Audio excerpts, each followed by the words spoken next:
আমি বিশ্বম্ভর উপজেলার পলাশ ইউনিয়নের পলাশ ব্লকে একটা সরিষা জমিতে উপস্থিত হয়েছি। এখানে বিনা চাষে সরিষা আবাদ করা হয়েছে। আমন কর্তনের পর আমনের জমিতে সরিষা বীজ বোনা হয়েছে। বিঘা প্রতি DAP 20 KG, MOP 15 KG, gypsum 20 KG এবং 1 কেজি বোরন দেওয়া হয়েছে।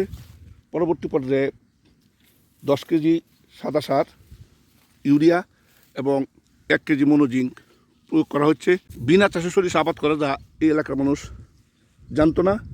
আমরা 10গড় গ্রামের কৃষক জনাব জহিরুল ইসলাম খুকনের জমি।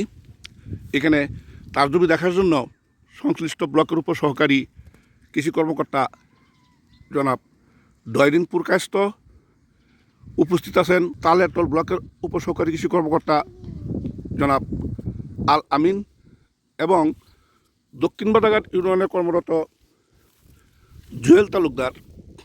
আমরা চাষিকে উদ্বুদ্ধ করার জন্য সশরীরে মাঠে উপস্থিত হয়েছি। আমরা চাইব ওই এলাকায় অন্যান্য চাষিরা যেন বিনা চাষে সরিষা আবাদ করে।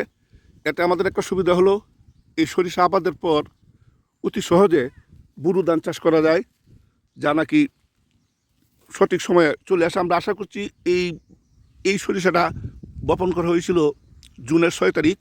জানুয়ারির শেষ দিকে সরিষাটা উঠে যাবে এবং ইজিলি চাষি তার জমিতে বুরু আবাদ করতে পারবে। আমরা চাই বুরু আবাদের লক্ষ্যে এবং বাড়তি ফসল হিসেবে, বোনাস ফসল হিসেবে আমরা যেন এই বিনা চাষে রিলে সরিষার আবাদটা সম্প্রসারণ করতে পারি। এই প্রত্যাশা নিয়েই আমরা 4 জন উপসহকারী কৃষকের জমিতে উপস্থিত হয়েছি কৃষককে উদ্বুদ্ধ করার জন্য।